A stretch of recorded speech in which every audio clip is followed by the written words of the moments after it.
Bueno, chicos, primero una alegría verlos. Me alegro verlos y verlos bien. Les cuento que recibí algunos de sus trabajos. ¿Se acuerdan la actividad que habíamos hecho antes de Semana Santa? Fueron 5 o 6 trabajos los que recibí y los que recibí están muy bonitos, están muy lindos. Han reflexionado, ¿se acuerdan en torno al texto bíblico de Jesús cuando resucita al hijo de la viuda?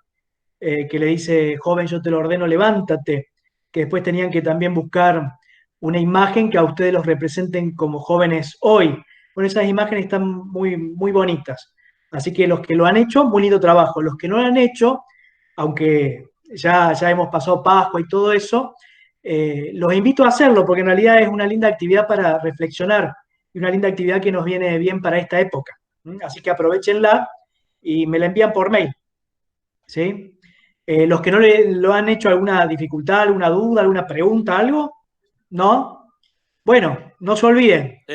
Yo no lo he hecho, pero ¿eso iba con nota o cómo es? No, o sea, no ponemos notas, sino que vamos completando actividades. ¿Mm? Eh, no es que va a llevar una nota, un 10, un 9, un 6, sino que Ah, es me parte gusta. de ya los contenidos que vamos dando y vamos aprendiendo. ¿Sí? Así que es importante que lo hagan. Sobre todo por más allá de, es un momento de reflexión que para esta época les va a venir muy bien. Acuérdense que también tienen el mail, si alguno tiene alguna duda o alguna dificultad, me lo pregunta. Bueno, no sé si alguno más quisiera hacerme de ese trabajito alguna otra pregunta, porque bueno, yo en estos días, la semana que viene, seguramente les voy a estar enviando otro trabajito. También del mismo estilo, la idea en este tiempo, junto a psicología, pero también desde la formación cristiana, la ética social, es ayudarnos a reflexionar un poco, ¿sí? A poder mirar todo lo que nos está pasando también con ojo de fe, a también tener algunos elementos para que con toda esta situación podamos salir fortalecidos, ¿no? Es cierto, a veces parece que ganan los obstáculos, parece que las noticias malas nos superan, pero también hay que aprender a ver todo esto que nos pasa como eh, oportunidades, ¿sí?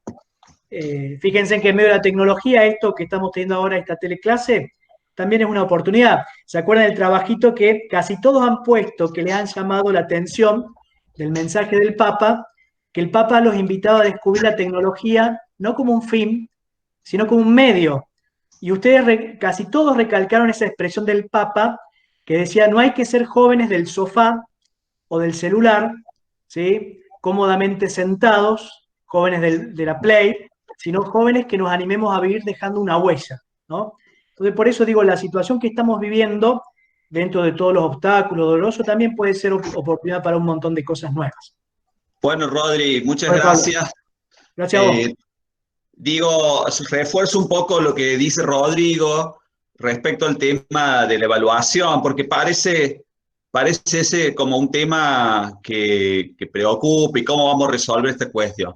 Por lo pronto, lo que han dicho del ministerio es que se va a valorar la participación de los estudiantes en estos espacios, ¿no? Es complicado decir, bueno, a ver, ¿qué le voy a poner? ¿Un 7, un 6, un 5 porque participó en la clase, porque no estuvo en la clase? Bueno, eso no lo vamos a poder resolver, pero sí, en la medida que ustedes vayan realizando las actividades que nosotros y los otros profes van proponiendo, habrá más posibilidades de que acrediten ustedes después cuando tengamos que decir, bueno, sí, aprobaron, se les promociona la materia, o no se les promociona la materia, van a tener que salir a hacer todos los trabajos juntos, ¿no? Creo que en eso también nosotros como profe estamos tratando de ser criteriosos. Fíjense que no le estamos dando todos los días actividades ni estamos usando todos los tiempos, ¿no? Estamos tratando de respetar, de darles oportunidades para que ustedes lo vayan haciendo, entendiendo que, bueno, que nos cuesta esto, porque no estamos acostumbrados a esta metodología. Para nosotros también los profes nos cuesta, porque es como un trabajo extra pensar qué le mandamos, pensar, leer lo que ustedes nos envían, ¿no? Entonces, también a nosotros nos está costando como profe. Pero bueno, tenemos que acompañarnos y tener paciencia en relación a esta forma de trabajo que aparece como nueva. Bueno, yo entonces comienzo con algunas cosas que quería compartir con ustedes. Algunas ya las había dicho, ¿no? De que en realidad la psicología es una ciencia como relativamente nueva. Cuando decimos nueva, estamos diciendo 140 años, que para el mundo y para el campo de la ciencia eso es poco, es decir, no es tanto tiempo. Y que entonces, al ser una ciencia nueva, es como que hay cosas que todavía no están totalmente como definidas. Y además tiene la característica de que es una ciencia que no es exacta. Y al no ser exacta, entonces eso hace que el objeto de estudio, que el método de trabajo que tiene, sea muy diverso, cambiante y fluctuante. ¿Por qué? Porque el hombre también es cambiante. Fíjense cómo una situación como esta que estamos atravesando del coronavirus ha hecho que nuestros modos, que nuestras formas de vida se modifiquen y que se van a modificar de acá en adelante, ¿no? Entonces seguramente ya no nos vamos a encontrar con el mismo sujeto que teníamos hace 2 meses atrás. ¿Por qué? Porque este sujeto está atravesado por otra realidad, por otras cosas que nos están ocurriendo como seres humanos, ¿no? Aparecen los miedos, aparecen los enojos, aparecen carencias materiales, carencias afectivas, hay pérdidas, ¿no? Nosotros, por suerte, dentro de todo, en Argentina no tenemos una situación tan grave como la que está ocurriendo en otros lugares del mundo, ¿no? Esperemos que no se desate esta terrible ola de muerte como está pasando en otros lugares, ¿no? Pero seguramente que reaccionamos de manera diferente. Ya hemos tenido hechos acá en nuestra misma Córdoba en donde aparecen actos de discriminación, de segregación, de enojo con el otro, ¿no? El tema de la liberación de los presos. Bueno, ustedes seguramente están atendiendo lo que va ocurriendo a nivel y de manera social, y eso seguramente que también nos afecta a cada uno de nosotros como sujetos, como individuos y como sociedad, ¿no? Por eso la psicología de algún modo es como que se va acomodando, el objeto de estudio de la psicología va variando, se va modificando, ¿no? Entonces, a diferencia de las ciencias exactas, que tienen un objeto de estudio como más estable, como de alguna manera más objetivo, a la psicología no le ocurre eso.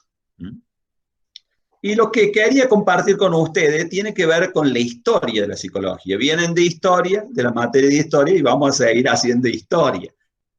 Yo ya les había presentado un texto que es medio como acotado, como breve. Algunos lo entendieron en los trabajos que me mandaron, otros por ahí a lo mejor les ha costado un poco más, pero yo quería entonces reforzar algunas cuestiones que tienen que ver con la historia. Para eso yo he seleccionado como varios videitos que van a ilustrar entonces esta clase y que son cortitos, ¿no? Por ahí a lo mejor no me interesa tanto algunos nombres, sí algún nombre yo lo voy a remarcar, qué nombre me parece interesante como para que ustedes tengan claro, porque tiene que ver con procesos y momentos del campo y del mundo de la psicología. Habíamos dicho entonces que la palabra psicología significaba estudio del alma. Eso tenía que ver con el origen de esta disciplina, que había nacido hace muchos años, pegada a la filosofía, como una rama que se ocupaba entonces de estudiar eso, estudiar el alma. Y así caminó la psicología durante muchos años, pegada a la filosofía, por lo tanto utilizaba los mismos métodos que la filosofía. La filosofía, ya van a tener ustedes el año que viene, es una ciencia, digamos, que se ocupa de múltiples objetos, que no tiene un objeto único, sino que se preocupa por el estudio del conocimiento, de la verdad, de la vida, de todo, ¿no? De ahí decíamos que se desprendieron todas las ciencias, y también la psicología. Va a llegar el siglo XIX, para que se ubiquen, siglo XIX, traten de pensar qué cosas han visto, qué cosas han estudiado en el siglo XIX. Ya en el siglo XIX, a fines del siglo XIX, ya ha ocurrido la Revolución Francesa, ya pasó y está en pleno esplendor la Revolución Industrial, ¿no? Y dentro de ese campo, de ese entorno, el ser humano ha ido generando, construyendo grandes organizaciones urbanas, ¿no? Las grandes ciudades tal como más o menos nos imaginamos y las podemos pensar hoy en día. Y eso ha hecho entonces que las investigaciones y los estudios que se hacían en el campo de la ciencia, ¿no? Comiencen de alguna manera, de las otras ciencias, comienzan a impactar en otros campos, específicamente de las ciencias sociales y de las ciencias humanas, ¿no? Entonces, a fines del siglo XIX, estamos hablando de 1850, 1860, 1870, estas ciencias van a empezar a florecer. Psicología, sociología, antropología. Y a nosotros, que específicamente nos interesa hablar de la psicología, vamos a decir que van a aparecer médicos, fisiólogos. Los fisiólogos son médicos que se especializan en el campo de la medicina, del estudio del funcionamiento del cuerpo humano, que empiezan a querer saber qué pasa también con nuestra cabecita, cómo funciona nuestra cabecita, e intentan explicar qué ocurre al interior del sujeto, ¿no? Y así es como van a nacer los primeros laboratorios de psicología. Primeros laboratorios de psicología experimental, en donde dicen, bueno, vamos a llevarlo al ser humano en un laboratorio, ustedes saben lo que es un laboratorio, y en esos laboratorios comienzan a realizar experimentos con el ser humano. Experimentos simples, ¿no? Para decir, bueno, a ver cómo percibe la realidad, qué cosas se sienten, cómo siente uno, cómo siente el otro, y a partir de eso poder establecer comparaciones y diferencias. Así van a nacer lo que en el campo de la psicología conocemos y definimos como escuelas, corrientes o teorías de la psicología. Vamos a ver, voy a compartir entonces un primer videíto que grafica esto que estoy diciendo y que tiene que ver con el nacimiento mismo de la psicología. El nacimiento de la psicología científica. Para que la psicología lograra ser una ciencia natural, debía reproducir los propósitos y metodologías de las disciplinas naturales. Las variables tenían que ser sometidas al método experimental, siendo este método científico de gran importancia para que la psicología fuera categorizada como ciencia. Lo más importante del método científico, en este caso, sería la replicabilidad. La psicología estructural, es decir, la psicología del contenido de la conciencia, tiene como objetivo la mente, como método la introspección y como propósito revelar el contenido de la mente. Su padre y fundador sería entonces Wilhelm Wundt, quien era un médico y fisiólogo y profesor en varias universidades alemanas suizas. Wundt tomó un rol importante en la dispersión de la psicología, ya que evaluó, enseñó e influenció a todos los que la reprodujeron. Además de esto, escribió una extensa cantidad de obras. Wundt estudiaba los procesos de la mente y relacionándolos con la psicología infantil-animal, esperaba llegar a un planteamiento antropológico de los procesos mentales superiores. Un hecho importante es la creación del laboratorio de Leipzig, fundado en 1879, fecha popularmente conocida como el establecimiento de la psicología. En este laboratorio se realizaban observaciones y mediciones, siendo sus estudiantes y el mismo Wundt los analizados. Por medio de la introspección se buscaban investigar varias partes de la mente, incluyendo las asociaciones de palabras y tiempos de reacción, las sensaciones y emociones, la atención, el placer y el displacer, la excitación y la calma, y la tensión y la relajación. Edward Titchener, uno de los discípulos de Wundt, difundió la psicología de Wundt en Estados Unidos. Es en este país donde surge el estructuralismo desarrollado por Titchener y Wundt. Este buscaba analizar la mente humana, la cual es la suma de las experiencias desde el nacimiento, en los términos de componentes simples, y luego encontrar cómo estos componentes se juntan para formar las experiencias más complejas, y cómo están relacionadas estas a eventos físicos. La fundación de la psicología por parte de Wundt y su divulgación por muchos de sus estudiantes, en especial por Titchener, es algo que todavía tiene un gran impacto en la psicología de hoy en día. Como fue discutido en clase, muchos de los psicólogos de hoy en día pueden rastrear su linaje hasta Wundt. Aunque la psicología estructural de Wundt y Titchener ya no tenga tanta relevancia en este presente, su divulgación, experimentos y obras son la base de lo que la psicología es hoy en día. Wundt fue el primero en darle un nombre a la disciplina, también fue el primero en situarla bajo un ámbito científico, y sus hazañas en el laboratorio de Leipzig todavía llegan a ser un momento monumental de la psicología. Vamos, simplemente como para ilustrar, ¿vieron? Son imágenes como quietas, como medias viejitas, pero nos sirven para más o menos imaginarnos la cuestión y el momento histórico. Fíjense que entonces hasta ese momento ahí remarco algunas cosas importantes. Año 1879. 1879, año en el que se lo identifica como el nacimiento de la psicología científica. Es decir, esto no es que de un día para el otro, pero se lo identifica ¿por qué? Porque en Alemania, entonces, en una universidad ubicada en Leipzig, Alemania, este señor, junto con un equipo, porque vieron que no estaba solo ahí en las imágenes, junto con un equipo, tienen una cátedra, una clase y un espacio en donde ellos van a crear y tener estos laboratorios, ¿no? Estos laboratorios para investigar, para conocer, aplicando el método científico, y esto es lo importante. Acá es donde se produce la ruptura entre la filosofía y la psicología, ¿no? ¿Por qué? Porque entonces ya la psicología va a dejar de depender de la filosofía, va a definir un objeto de estudio. ¿Cuál va a ser? La conciencia, la mente humana, deja de estudiar el alma y empieza a utilizar los métodos de las ciencias exactas, la experimentación, ¿no? Algo que se venía haciendo en la física, en la química, lo empiezan a aplicar en el estudio del ser humano. Pero no en el estudio del ser humano de cosas palpables, de cosas que tienen que ver con lo interno, cómo sentimos, cómo percibimos, cómo reconocemos o identificamos la realidad. Este señor entonces se llamaba Wilhelm Wundt, W-U-N-D-T. Ese sería un apellido que por ahí a mí me parece interesante saberlo, si bien allí dice que, como decía allí, no es algo que hoy se siga haciendo, pero es el origen mismo de la psicología, ¿no? Wilhelm Wundt, en Alemania, fíjense, Europa, ¿no? El centro de la cultura, nace esta corriente denominada estructuralismo, ¿no? Esta corriente se llamó estructuralismo. Y allí menciona también en el videito que acabamos de ver otro señor que se llamó Titchener, que era discípulo de Wundt, que desarrolla también la misma corriente en Estados Unidos. Entonces, Europa, Alemania, Estados Unidos, América, van a ser dos polos. En Alemania el estructuralismo y en Estados Unidos el funcionalismo. Van a ser dos corrientes como principales, originales de lo que es hoy la psicología en la actualidad. Corrientes que no siguen vigentes, pero que de algún modo dieron origen a esto que reconocemos hoy como psicología. Comparto ahora otro videito corto que habla acerca de esto, del estructuralismo y del funcionalismo. El estructuralismo y funcionalismo.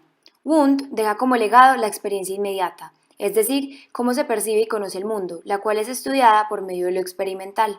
Además propone que los procesos mentales y físicos son paralelos, ocurren a la misma vez. El estructuralismo se da a conocer en Estados Unidos por Titchener. Este se basa en descomponer la mente para reducirla a sus elementos, pues es considerada como la suma de sus procesos. Por otro lado, se comprende la conciencia como procesos mentales de un momento específico, y estudiando esta se puede conocer la mente. El funcionalismo se comienza a divulgar en Estados Unidos, enfocado en la importancia del proceso más que en el contenido del mismo. Aunque tiene el mismo método de estudio del estructuralismo, su objetivo es estudiar cómo se dan los procesos de la mente. Se da la adaptación y toma una gran fuerza, pues creen en ella al ser adaptados a ser ricos, lo cual es muchísimo más fácil. Además, se plantea que la inteligencia es el proceso que permite adaptarse, pero se preguntan qué funcionalidad tiene lo mental para adaptarse. También aparece el pragmatismo, que es el pensamiento práctico donde los resultados son más importantes que el método, por el cual se obtienen y buscan comprobar los diferentes postulados. También le dan mucho valor a lo subjetivo y a las diferencias individuales, a la unidad de lo mental y lo físico. Para el pragmatismo, la psicología es la ciencia de la vida mental. William James crea la psicología fisiológica, cuyo objeto son las funciones cerebrales, ya que permiten explicar las experiencias mentales.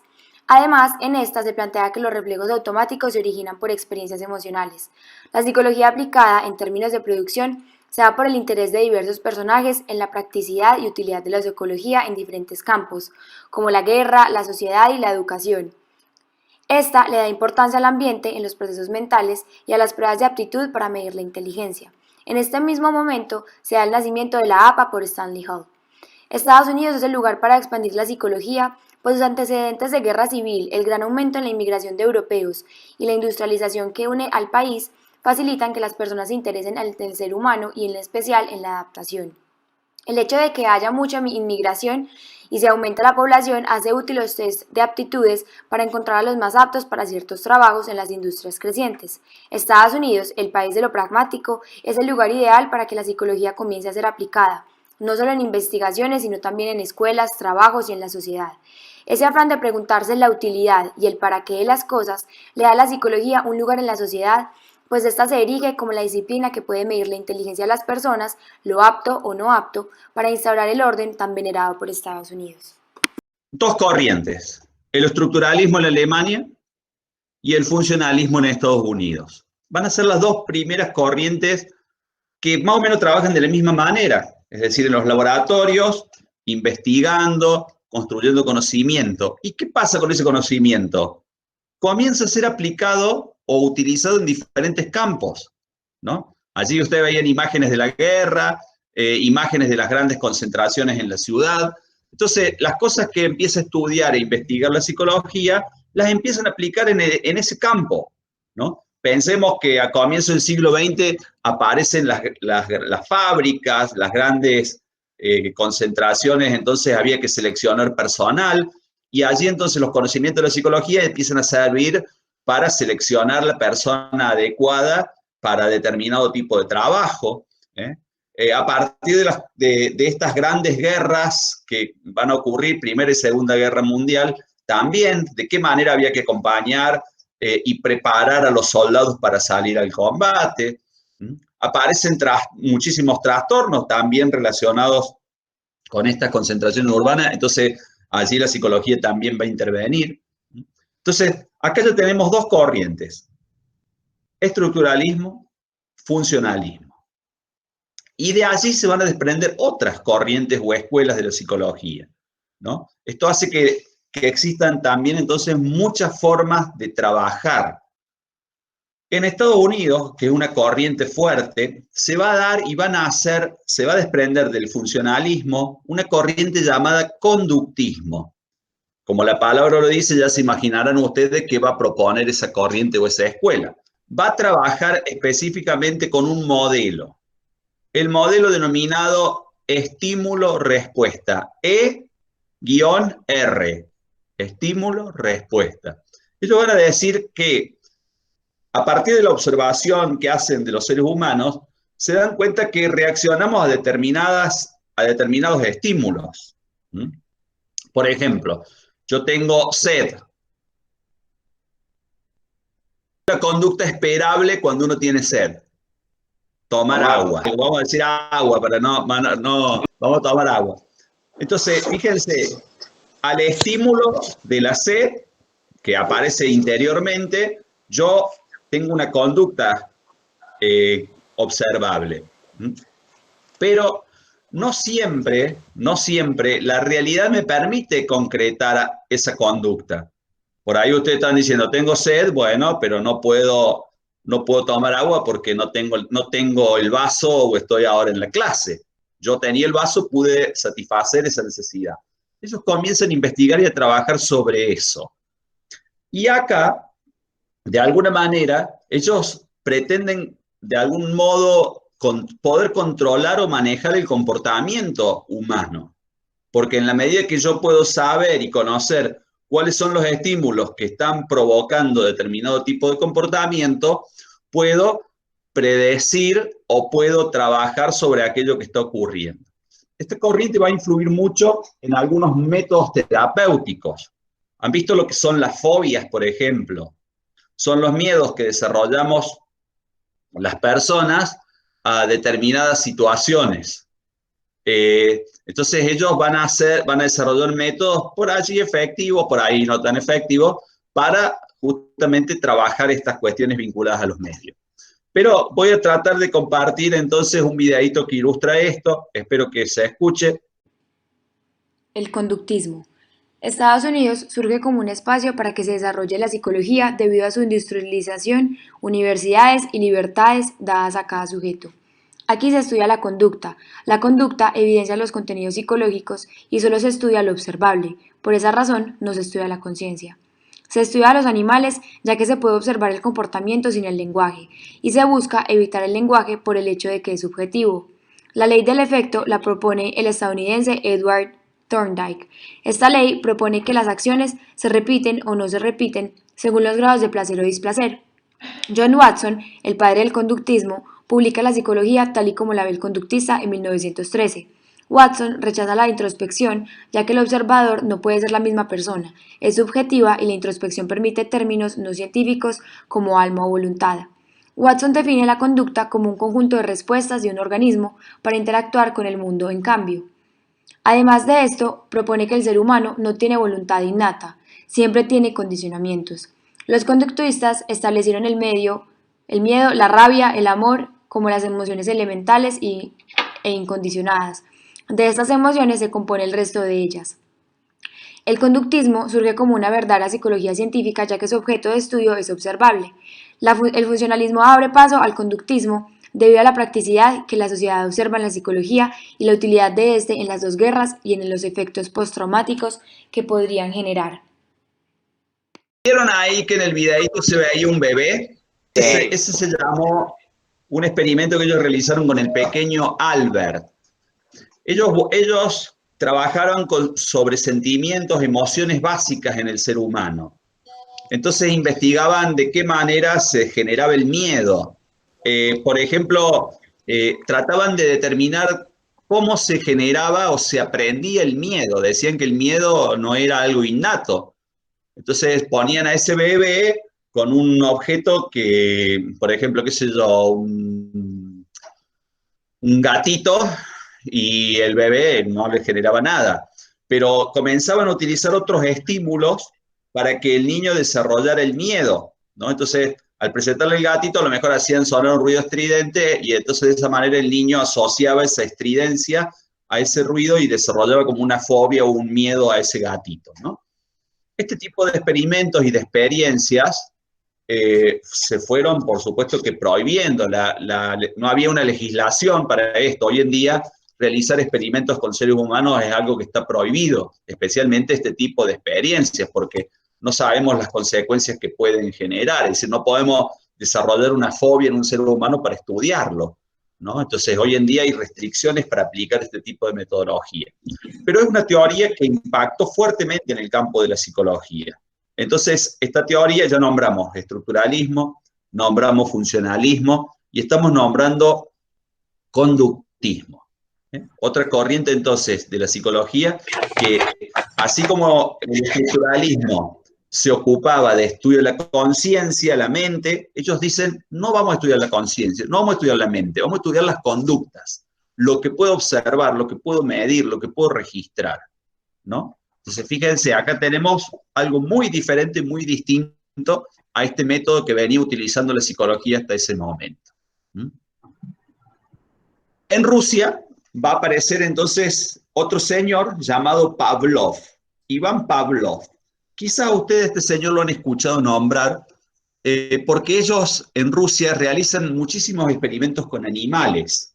Hace algunos años atrás los circos rusos eran famosos, hacían experimentos con animales, y bueno, y entonces provocaban esto, le brindaban estímulos a esos animales para que reaccionaran y tuvieran una respuesta determinada. Hay un experimento famoso de Pavlov que se llama el experimento de los perros, ¿no? En donde él va a investigar y trabajar sobre el estímulo condicionado y las respuestas condicionadas, ¿no? Él, por ejemplo, este experimento es simple, que a lo mejor nos pasa en casa.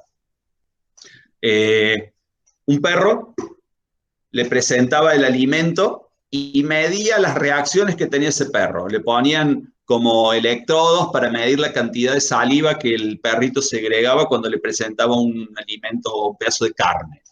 Todos sabemos cuál es la respuesta. El perro babea, mueve la cola, se inquieta. Pero él va a introducir un estímulo condicionante. Él va a hacer sonar una campana al momento que le presenta la carne. Ese estímulo es un estímulo neutro en sí mismo, porque cuando uno hace sonar una campana, un perro no segrega saliva ni mueve la cola. A lo sumo le molestará el ruido, ¿no? Pero él, al presentar el estímulo de la campana junto con el alimento, comienza a generar en el perro un aprendizaje, ¿no? Entonces, ¿qué ¿qué hace? Lo repite varias veces hasta que llega un momento en que suprime el alimento y hace sonar solamente la campana. Y él observa que el perro tiene las mismas respuestas que si estuviera presentando la carne. Es decir, ¿qué significa esto? Que el perro realizó un aprendizaje, asoció la campana al alimento. Por eso tiene las respuestas condicionadas, ¿no? Si la experiencia se repite y no se presenta el alimento, desaparecerá, ¿no? Pero esto hace que aparezcan otras formas y otros mecanismos. Fíjense que esto también está actuando sobre la conducta, ¿no? Y estas investigaciones que hacen ellos con los animales, las trasladan después con las personas. Si nosotros pensamos en el sistema educativo, hay mucha influencia de las teorías conductistas. Piensen, por ejemplo, qué son las amonestaciones. Las amonestaciones en sí mismo no es nada. La amonestación no existe como un instrumento o un objeto real y tangible. Pero ¿qué pasa? Sabemos que cuando nos aplican una amonestación, está viniendo como quien dice un castigo que no lo siento físicamente, pero que de alguna manera me está sancionando una acción o una conducta que yo estoy realizando.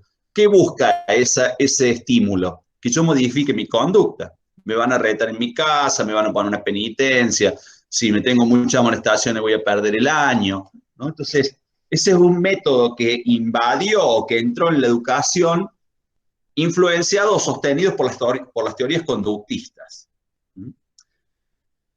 Para preguntarse, ¿son siempre efectivas estos métodos? No, hay gente que le importa, gente que hace caso, gente que modifica el comportamiento, gente que no lo modifica, ¿no? Pero, bueno, este ejemplo que estoy poniendo es un ejemplo que de alguna manera tiene que ver con muchas de las influencias que ha dejado y aportes que ha dejado esta corriente como el conductismo. Ya hablé entonces del estructuralismo, del funcionalismo, del conductismo y de la escuela reflexológica que se da en Rusia. Hay muchas, pero no las voy a nombrar todas. Voy a nombrar una más para ir terminando y voy a presentar la que voy a desarrollar en la próxima clase. Corriente que se va a desarrollar en Alemania, vuelvo a Europa, a comienzos de 1900 por allí, es una corriente que se denomina Gestalt, deletreo, G de gato, E-S-T-A-L-T, Gestalt. Es una palabra alemana que no tiene una traducción directa en nuestro idioma. ¿Qué quiere decir en la traducción esta palabra? Algo así como buena forma.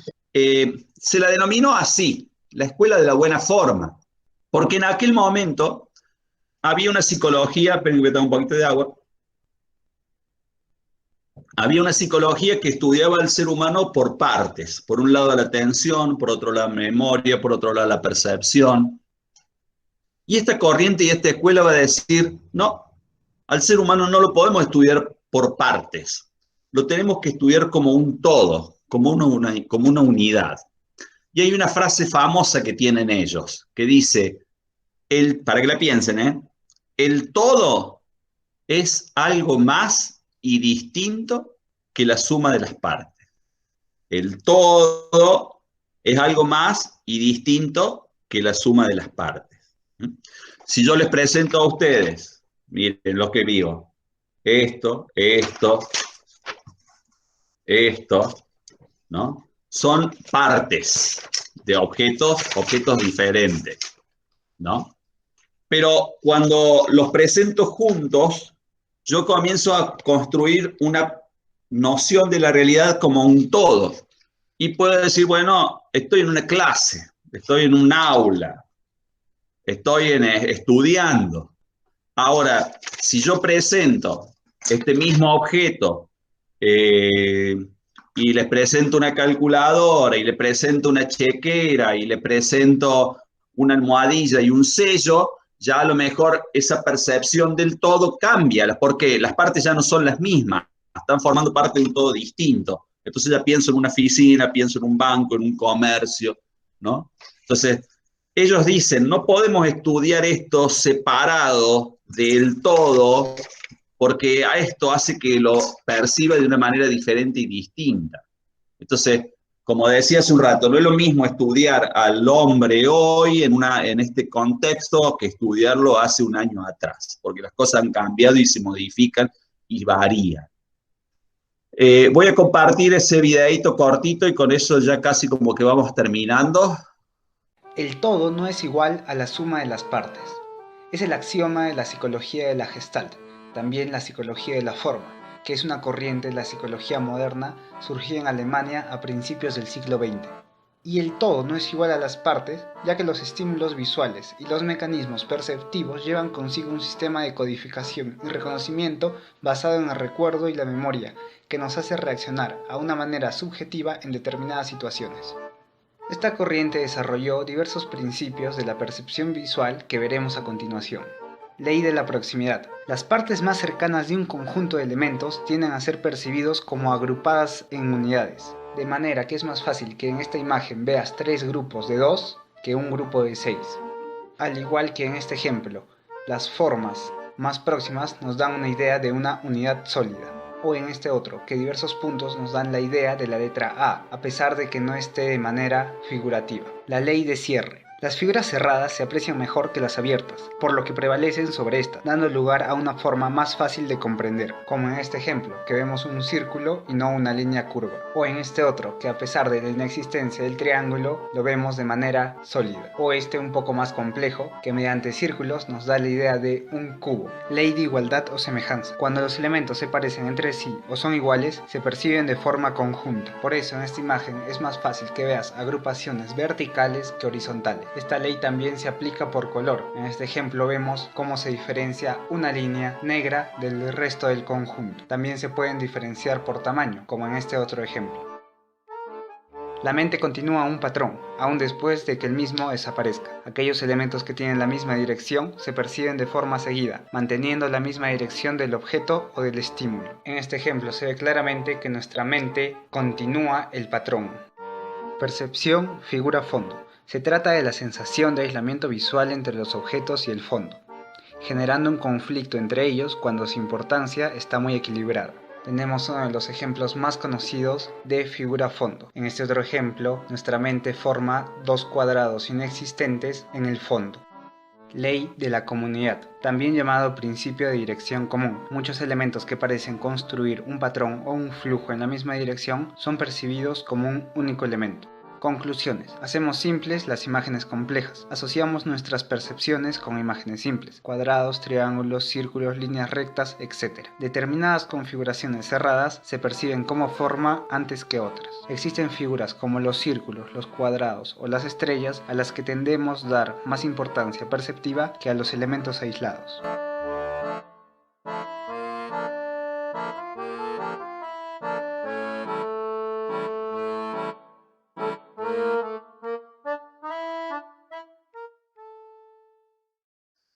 Bueno, para cerrar, porque ya todos tenemos que ir a otra clase entonces, lo que a mí me interesaba era compartir que hay diferentes teorías y corrientes dentro del campo de la psicología, simplemente he presentado algunas de ellas,